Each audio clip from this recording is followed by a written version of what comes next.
बदलते भारत की शान।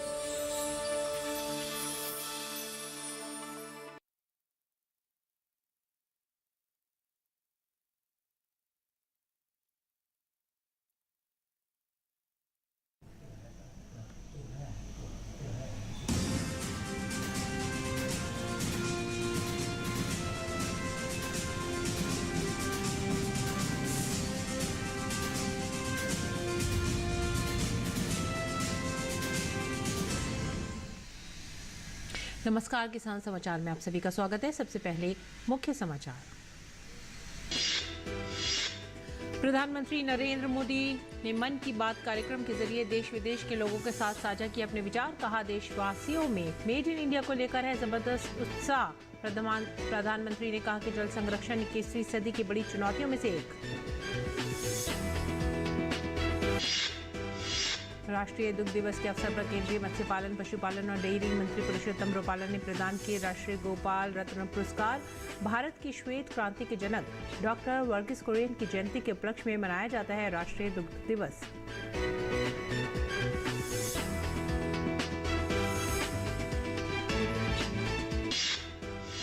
वाराणसी में राज्य स्तरीय खादी प्रदर्शनी का उद्घाटन। 10 दिसंबर तक चलने वाली प्रदर्शनी में लगाए गए हैं 12 राज्यों के लगभग 100 स्टॉल। वोकल फॉर लोकल के साथ साथ प्रदर्शनी में दिखाई दे रही है मिनी इंडिया की झलक।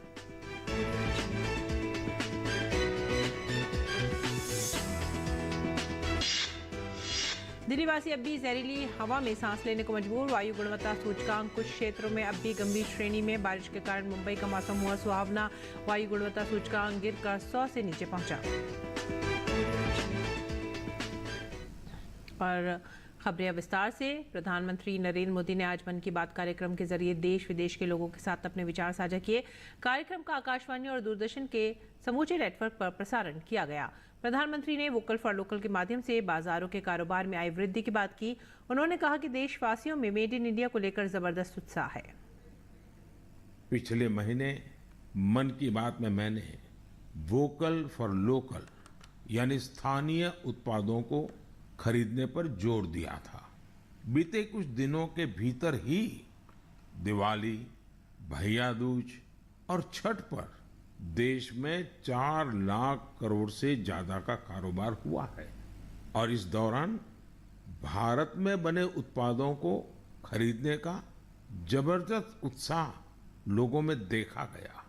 अब तो घर के बच्चे भी दुकान पर कुछ खरीदते समय ये देखने लगे हैं कि उसमें मेड इन इंडिया लिखा है या नहीं लिखा है। इतना ही नहीं, ऑनलाइन सामान खरीदते समय अब लोग कंट्री ऑफ ओरिजिन इसे भी देखना नहीं भूलते हैं। स्वच्छता अभियान की सफलता को वोकल फॉर लोकल से जोड़ते हुए पीएम मोदी ने इसके माध्यम से भारत के विकास और समृद्धि में नए आयाम जुड़ने की उम्मीद जताई। जैसे स्वच्छ भारत अभियान की सफलता ही उसकी प्रेरणा बन रही है, वैसे ही वोकल फॉर लोकल की सफलता विकसित भारत, समृद्ध भारत के द्वार खोल रही है। वोकल फॉर लोकल का यह अभियान पूरे देश की अर्थव्यवस्था को मजबूती देता है। वोकल फॉर लोकल अभियान रोजगार की गारंटी है, ये विकास की गारंटी है, ये देश के संतुलित विकास की गारंटी है। इससे शहरी और ग्रामीण दोनों को समान अवसर मिलते हैं।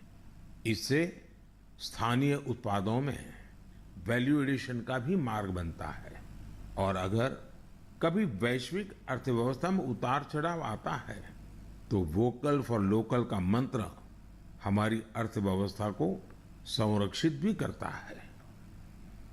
प्रधानमंत्री ने मन की बात में एक बार फिर स्वच्छता की ओर सबका ध्यान आकर्षित किया। स्वच्छता से जुड़े मुद्दों पर अपना जीवन लगा देने वाले लोगों का जिक्र करते हुए पीएम मोदी ने कहा कि इस तरह के प्रयास न सिर्फ प्रेरणा देते हैं बल्कि कुछ नया कर गुजरने की इच्छा शक्ति भी जगाते हैं। प्रधानमंत्री ने जल संरक्षण को 21वीं सदी की बड़ी चुनौती में से एक बताया। उन्होंने देश के हर जिले में बन रहे अमृत सरोवर का उदाहरण देते हुए कहा कि अमृत सरोवर की देखभाल करना सभी का दायित्व है। 21वीं सदी की बहुत बड़ी चुनौतियों में से एक है जल सुरक्षा। जल का संरक्षण करना जीवन को बचाने से कम नहीं है। जब हम सामूहिकता की इस भावना से कोई काम करते हैं तो सफलता भी मिलती है। इसका एक उदाहरण देश के हर जिले में बन रहे अमृत सरोवर भी है। अमृत महोत्सव के दौरान भारत ने जो 65,000 से ज्यादा अमृत सरोवर बनाए हैं वो आने वाली पीढ़ियों को लाभ देंगे।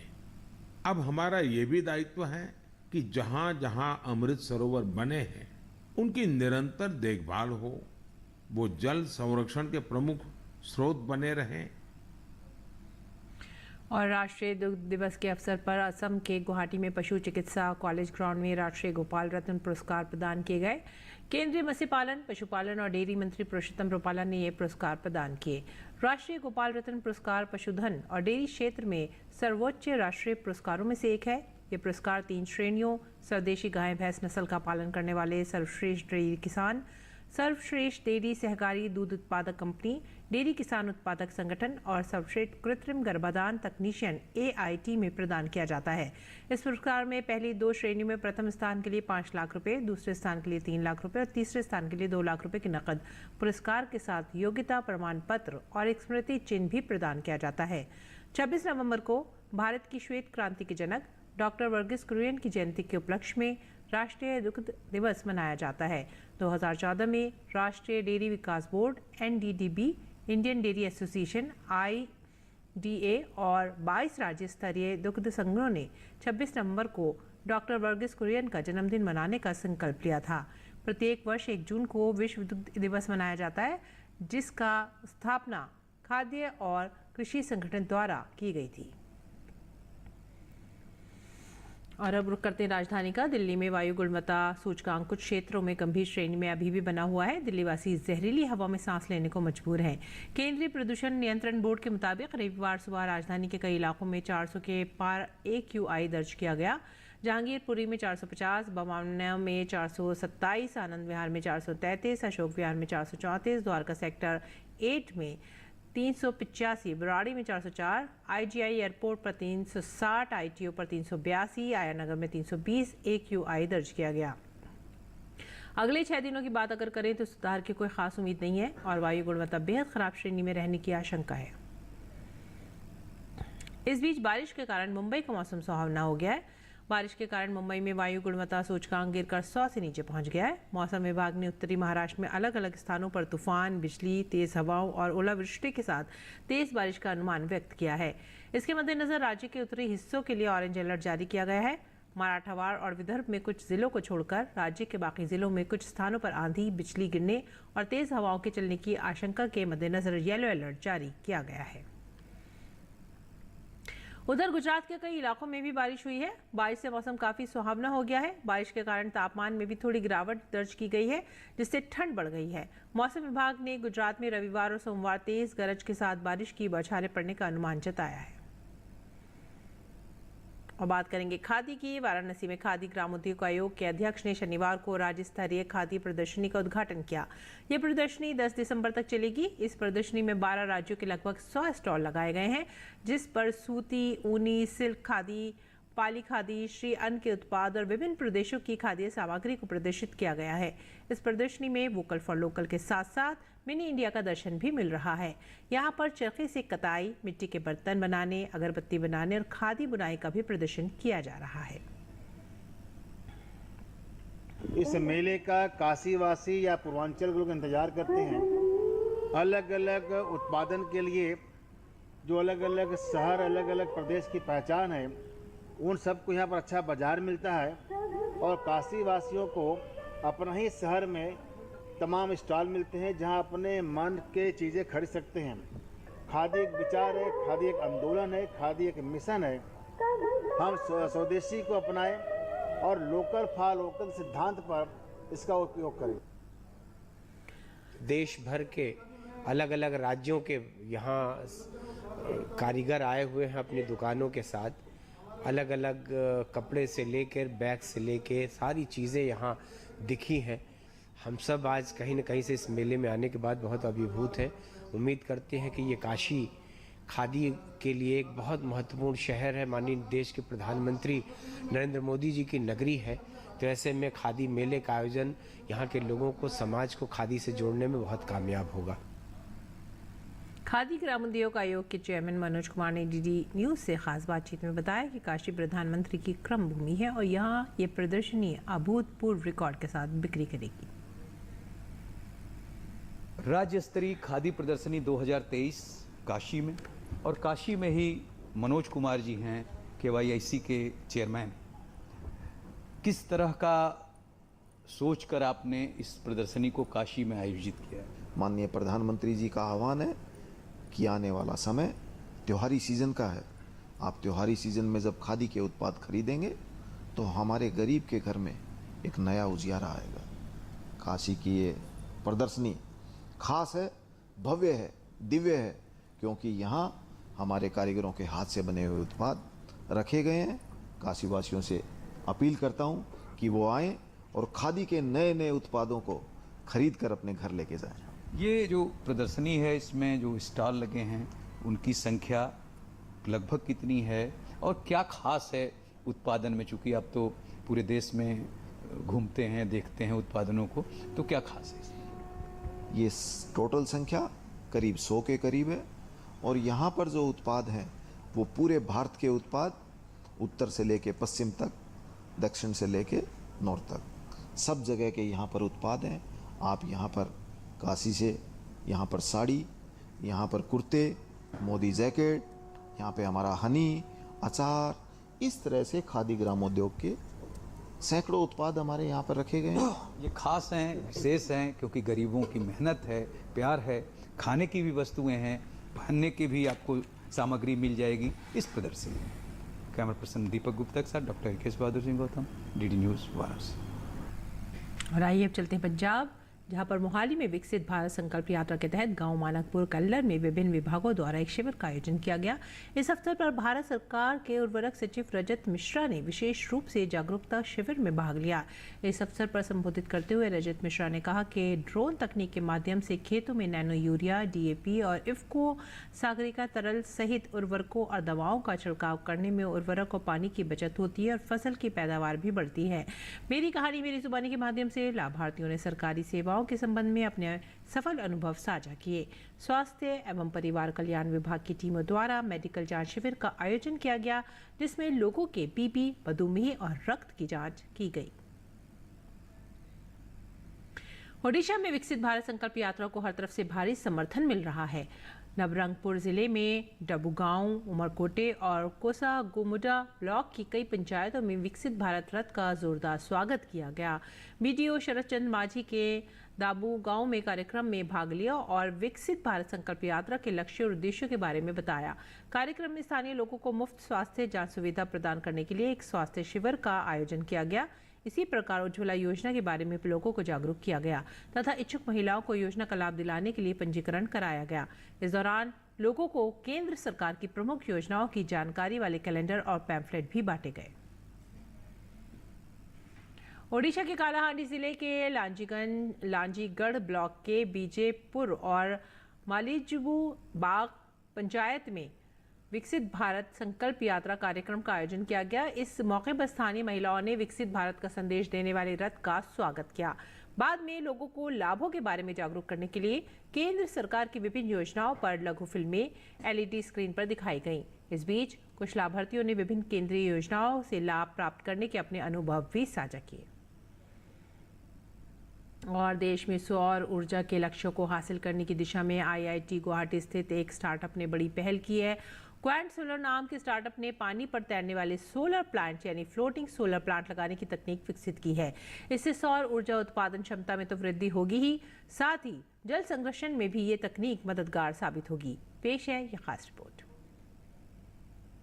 सौर ऊर्जा उत्पादन के लिए सोलर पैनल आमतौर पर जमीन पर या भवन की छतों पर लगाए जाते हैं, लेकिन IIT गुवाहाटी स्थित एक स्टार्टअप ने पानी पर सोलर प्लांट स्थापित करने में दक्षता हासिल की है। क्वांट सोलर नाम के स्टार्टअप ने फ्लोटिंग सोलर प्लांट यानी पानी पर तैरने वाले सोलर प्लांट लगाने की तकनीक विकसित की है। स्वच्छ ऊर्जा उत्पादन के साथ साथ इस तकनीक का फायदा ये है कि इससे जमीन की बचत होती है, जिसका उपयोग अन्य कार्यों के लिए किया जा सकता है। Floating solar projects are fast emerging as third pillar of solar installation across the globe after ground mounted and rooftop. And the reason being that floating solar offers a lot of inherent benefits which other mode of installation does not offer. Among these benefits, the most crucial one is about saving land, because we can use the unutilized water surface of reservoirs, dams, lakes, and that helps in saving the land for better utility. Floating solar plant को dam और जलाशयों के ऊपर लगाया जा सकता है। पानी के कूलिंग इफेक्ट की वजह से बेहतर क्षमता के साथ ऊर्जा उत्पादन किया जा सकता है। साथ ही ये प्लांट वाष्पीकरण को 70% तक कम करते हैं, जिससे पानी को बचाने में भी मदद मिलती है। ज़्यादा एफिशिएंसी से पावर जनरेट कर पाते हैं, क्योंकि पानी के कूलिंग इफेक्ट के कारण सोलर पैनल्स का जनरेशन बेटर हो जाता है। और इसका एक और फ़ायदा ये है कि ये पानी का इवोपरेशन रोक पाता है, जिसके कारण हम फ्रेश वाटर को बचा पाते हैं। अब हमारे देश में हज़ारों जलाशय हैं, बड़े बड़े डैम्स हैं, झील हैं, तालाब हैं। तो अगर हम इन तरह के वाटर बॉडीज़ के ऊपर इस तरह के प्रोजेक्ट्स को लगाएं तो सस्टेनेबिलिटी के लिए काफ़ी बड़ा कदम होगा। देश में बड़ी तादाद में मौजूद जलाशय, डैम, झील और तालाब पर सोलर प्लांट लगाने से एक और जहां बढ़ती ऊर्जा जरूरतों को पूरा करने में मदद मिलेगी, वहीं ये पर्यावरण संरक्षण और सतत ऊर्जा के लक्ष्यों को हासिल करने में भी मददगार साबित होंगे। निशांत सौरभ की रिपोर्ट, डीडी न्यूज। और आइए बात करते हैं मंडी भाव की। देखते हैं क्या रहा देश भर की मंडियों में भाव।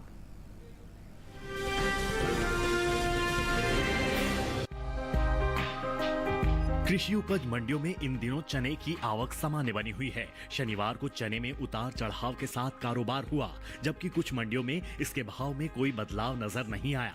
एग मार्केट के मुताबिक उत्तर प्रदेश की गाजियाबाद मंडी में 24 नवंबर को चने का भाव रहा 6,800 रुपए, जो 25 नवंबर को 200 रुपए चढ़कर 7,000 रुपए क्विंटल हो गया। गुजरात की बक्सरा मंडी में चने के सौदे सुस्ती के साथ हुए। यहाँ 24 नवंबर को चने का भाव था 5,827 रुपए, जो कि 25 नवंबर को 117 रुपए गिरकर 5,710 रुपए क्विंटल रह गया। जबकि राज्य की राजकोट मंडी में चने के कारोबार में भी नरमी का रुख रहा। यहाँ 24 नवंबर को चने का भाव रहा 5,850 रुपए। 25 नवंबर को इसमें 25 रुपए की सुस्ती आई और भाव 5,825 रुपए प्रति क्विंटल रह गया। महाराष्ट्र की पुणे मंडी में इस दौरान चने के सौदे स्थिर भाव पर हुए। यहाँ बीते 2 दिन यानी 24 और 25 नवंबर को चने का भाव 7,050 रुपए रहा। वहीं बात पैदावार की करें तो घरेलू स्तर पर रबी चने की पैदावार में कुछ कमी देखने को मिल सकती है। साल 2022-23 के दौरान देश में चने की उपज 135,43,000 टन होने का अनुमान जताया गया है, जबकि बीते साल इस दौरान रबी चने की उपज 135,44,000 टन रही थी। घरेलू स्तर पर इस साल कुल दलहन की पैदावार अच्छी होने का अनुमान जताया गया है। कृषि मंत्रालय के तीसरे अग्रिम अनुमान के मुताबिक देश में साल 2022-23 के दौरान कुल दलहन की पैदावार 275,04,000 टन होने की उम्मीद है, जो पिछले साल 273,02,000 थी।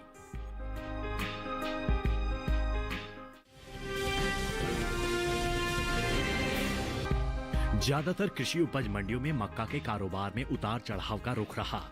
एग मार्केट के अनुसार गुजरात की दाहोद मंडी में मक्का के सौदे में नरमी देखने को मिली। यहाँ 24 नवंबर को मक्का का भाव 2,400 रुपए था, जो 25 नवंबर को 150 रुपए गिरकर 2,250 रुपए क्विंटल रह गया। महाराष्ट्र की पुणे मंडी में भी सुस्ती के साथ कारोबार हुआ। यहाँ 24 नवंबर को मक्का का भाव 2,550 रुपए रहा। 25 नवंबर को इसमें 50 रुपए की कमजोरी आई और भाव 2,500 रुपए क्विंटल रह गया। उत्तर प्रदेश की गाजियाबाद मंडी की बात करें तो यहाँ मक्का का कारोबार तेज भाव पर हुआ। यहाँ 24 नवंबर को पीली मक्का का भाव 2,240 रुपए था। 25 नवंबर को इसमें 10 रुपए की मामूली बढ़त हुई और भाव 2,250 रुपए हो गया। उत्तर प्रदेश की अलीगंज मंडी में 24 नवंबर को मक्का का भाव 2,060 रुपए था। 25 नवंबर को इसके सौदे 5 रुपए मजबूत होकर 2,065 रुपए प्रति क्विंटल पर हुए। इस साल मक्का की रिकॉर्ड पैदावार देखने को मिल सकती है। कृषि मंत्रालय की ओर से जारी तीसरे अग्रिम अनुमान के मुताबिक साल 2022-23 के दौरान देश में मक्का की उपज 359 21,13,000 टन हो सकती है, जो पिछले साल की 337,30,000 टन की तुलना में 21,83,000 टन अधिक है।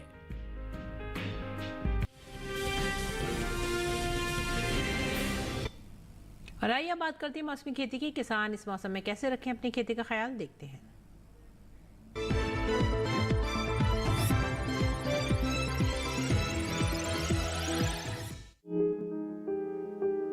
पश्चिमी पंजाब के मैदानी इलाकों में इस समय गेहूं की बुआई का काम पूरा कर लें। इसके साथ ही यहां जौ की बुआई भी करें।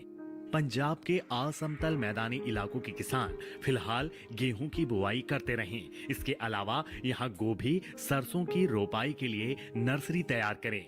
पंजाब के असमतल मैदानी इलाकों में ही ये समय पछेती फूल गोभी की रोपाई के लिए उपयुक्त है। इसके अलावा यहाँ ये समय पालक, मेथी, धनिया, मूली, शलजम और मटर की बुआई के लिए भी अनुकूल है। पंजाब के उप पर्वतीय इलाकों में समय से गेहूं, राया, धनिया, मूली, गाजर और शलजम की बुआई कर लें। इसके साथ ही यहाँ इस समय प्याज की नर्सरी लगाएं। मध्य पंजाब के मैदानी इलाकों में गेहूं में सिंचाई करें। वहीं हरियाणा की बात करें तो पश्चिमी हरियाणा के किसान अगेती गेहूं और सरसों में जरूरत के अनुसार सिंचाई करें। इसके साथ ही यहाँ इस समय सरसों में बालों वाली कैटरपिलर का प्रकोप बढ़ सकता है। ऐसे में किसान इसकी निगरानी करते रहें और प्रकोप दिखाई देने पर प्रभावित पौधों को उखाड़कर नष्ट कर दें। दिल्ली और उसके आसपास के इलाकों में गेहूं की बुवाई जारी रखें। इसके अलावा यहाँ खेतों में नमी का ध्यान रखते हुए लहसुन की रोपाई करें। इसके अलावा यहाँ के किसानों को सलाह है कि वे खरीफ फसलों के अवशेषों को ना जलाएं, क्योंकि इससे न केवल पर्यावरण प्रदूषित होता है बल्कि गंभीर स्वास्थ्य समस्याएं भी पैदा होती हैं। किसान फसलों के अवशेषों के साथ ही जुताई कर सकते हैं। इसके अलावा मिट्टी की नमी को संरक्षित करने के लिए इसका उपयोग गीली घास के रूप में भी किया जा सकता है। किसान चाहें तो धान के अवशेषों को विघटित करने के लिए पूसा डीकंपोजर कैप्सूल का उपयोग कर सकते हैं। इसके लिए 4 कैप्सूल प्रति हेक्टेयर की दर से उपयोग करें।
में पंक्तियों से अनावश्यक पौधे निकालकर मध्य की दूरी अधिक कर देनी चाहिए। साथ ही बढ़ी हुई जड़ों में हल्की निराई गुड़ाई करते रहना चाहिए।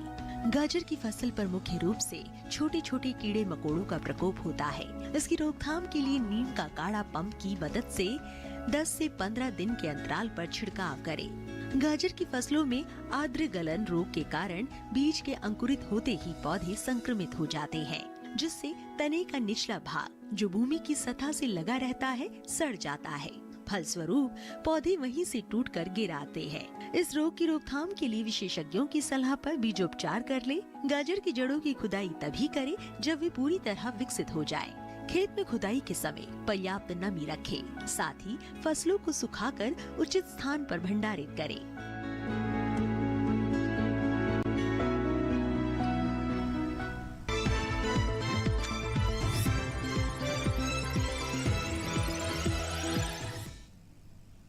और आइए अब जानते हैं कुछ और खबरें खास खबर में। संविधान दिवस के मौके पर राष्ट्रपति द्रौपदी मुर्मू ने सुप्रीम कोर्ट में संविधान निर्माता डॉक्टर भीमराव अंबेडकर की प्रतिमा का अनावरण किया। मुख्य न्यायाधीश जस्टिस DY चंद्रचूड़ की पहल पर विधिवेत्ता डॉक्टर अंबेडकर की प्रतिमा का अनावरण हुआ। राष्ट्रपति द्रौपदी मुर्मू ने सुप्रीम कोर्ट में आयोजित कार्यक्रम में भी हिस्सा लिया। कार्यक्रम में राष्ट्रपति ने सर्वोच्च न्यायालय की वार्षिक रिपोर्ट 2022-23 जारी की। इसके साथ ही उन्होंने सर्वोच्च न्यायालय की ई-पहल का शुभारंभ virtual justice clock Hindi ESCR और फास्टर संस्करण 2.0 को भी लॉन्च किया। प्रधानमंत्री नरेंद्र मोदी ने तेलंगाना के हैदराबाद में कान्हा शांति वनम में आयोजित एक कार्यक्रम में हिस्सा लिया। श्री रामचंद्र मिशन के कान्हा शांति वनम का उद्देश्य आधुनिक दुनिया में योग और ध्यान की प्राचीन भारतीय परंपराओं को अपनाना है। प्रधानमंत्री ने श्री रामचंद्र मिशन की स्थापना करने वाले और बाबूजी के नाम से मशहूर शाहजहांपुर के रामचंद्र जी महाराज की 125वीं जयंती के अवसर पर एक स्मारक पट्टिका का विमोचन भी किया। प्रधानमंत्री नरेंद्र मोदी ने 26/11 मुंबई हमलों की 15वीं बरसी पर आतंकी हमले में जान गंवाने वालों को श्रद्धांजलि दी। मन की बात कार्यक्रम में देशवासियों के साथ अपने विचार साझा करते हुए पीएम मोदी ने कहा कि 26 नवंबर 2011 को मुंबई में हुए आतंकी हमले ने देश को थर्रा दिया था। मुंबई आतंकवादी हमले की 15वीं बरसी के मौके पर मुंबई में पुलिस आयुक्त कार्यालय के परिसर में महाराष्ट्र के राज्यपाल रमेश बैस, मुख्यमंत्री एकनाथ शिंदे, उप मुख्यमंत्री देवेंद्र फडणवीस समेत कई गणमान्य लोगों ने शहीद स्मारक पर अपने प्राणों का बलिदान देने वाले वीरों को पुष्पांजलि अर्पित की। तेलंगाना में चुनाव प्रचार अंतिम चरण में पहुंच गया है। राज्य में प्रचार के लिए कुछ ही दिन शेष बचे हैं। राज्य में इस महीने की 30 तारीख का मतदान होने जा रहा है। सभी प्रमुख दलों के शीर्ष नेताओं ने विभिन्न निर्वाचन क्षेत्रों में प्रचार तेज कर दिया है। तेलंगाना में भाजपा मिशन मोड पर है। पार्टी पूरे जोर शोर से प्रचार प्रसार में जुटी हुई है। पीएम मोदी समेत भाजपा के दिग्गज नेताओं का प्रदेश में अभियान जारी है। गृह मंत्री अमित शाह ने आरोप लगाया कि केसीआर सरकार के दौरान 14 से ज्यादा पेपर लीक हुए हैं। निर्वाचन आयोग ने भारत राष्ट्र समिति के कार्यकारी अध्यक्ष के तारक रामाराव को नोटिस जारी किया है और सरकारी परिसर टी वर्क्स में सभा करने के लिए स्पष्टीकरण देने का निर्देश दिया है। आयोग के प्रधान सचिव अविनाश कुमार ने आज शाम 3 बजे तक स्पष्टीकरण देने की समय सीमा तय की है। उत्तराखंड के उत्तरकाशी जिले में निर्माणाधीन सिलक्यारा सुरंग में 12 नवंबर से फंसे 41 श्रमिकों को बचाने के लिए अभियान जारी है। सुरंग के ऊपर वर्टिकल ड्रिलिंग शुरू हो गई है। वर्टिकल ड्रिलिंग के जरिए 90 मीटर तक खुदाई होनी है। हैदराबाद में प्लाज्मा मशीन मंगवाई गई है। इसके जरिए स्टील को काटा जाएगा। केरल के Kochi university of science and technology में हुई भगदड़ के मामले में केरल सरकार ने कुलपति और प्रमुख सचिव से जांच रिपोर्ट मांगी है। शनिवार की देर शाम म्यूजिक कॉन्सर्ट के दौरान हुई भगदड़ में 4 लोगों की मौत हो गई थी, वहीं 46 लोग घायल हो गए थे। मृतकों में 3 छात्र भी शामिल हैं। इसके साथ ही आप हमारी पूरी टीम को दीजिए आज्ञा। नमस्कार।